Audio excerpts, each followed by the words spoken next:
ఒక అందమైన అడవిలో ఒక అందమైన జింక ఉంది. కానీ దాని అందం దానికి తృప్తినివ్వలేదు. ఇంకా వేరెవరో అందంగా ఉన్నారు అనుకుంటూ ఉంటుంది. దానికి మనసులో ఏనుగు కనపడింది. ఏనుగు చాలా అందంగా ఉంది. చాలా పెద్దగా ఉంటుంది. పెద్ద పెద్ద చెవులు, తొండం ఉంటాయి అనుకుంటుంది.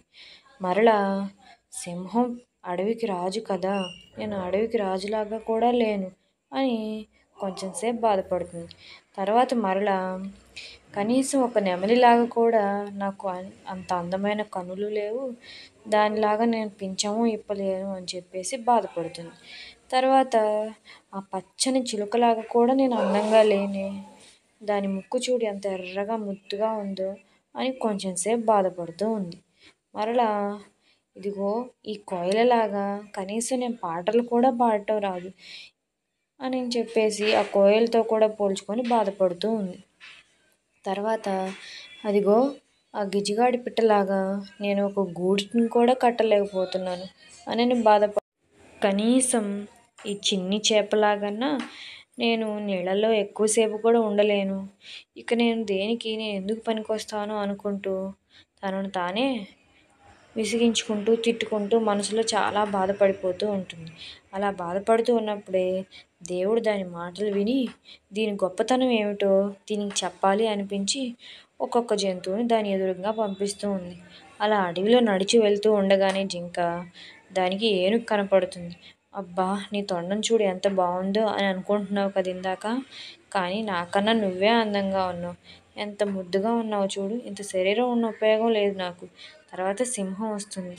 సింహం అంటుంది, నేను నీలాగా అడవికి రాజును కూడా కాలేకపోయానంటే నేను అడవికి రాజునయ్యానే కానీ నేను అందరినీ తింటాను, కానీ నువ్వు ఎవరిని తినవు కదా అని అంది.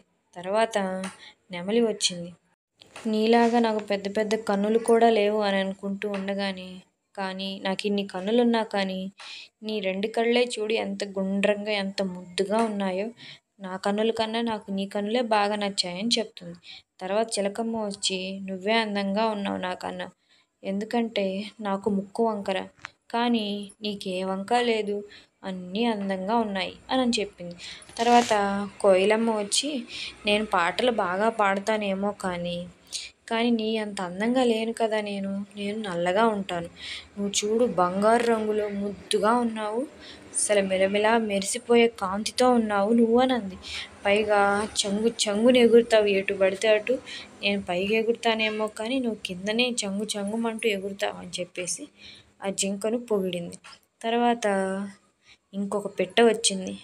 ఆ పిట్ట నేను ఎంత పైకి ఎగిరినా కానీ నువ్వు నేల మీదే నీ మనుషులతోటి నీ బిడ్డలతోటి నువ్వు సంతోషంగా ఉంటావు కదా అని చెప్పేసి దానికి చెప్పింది.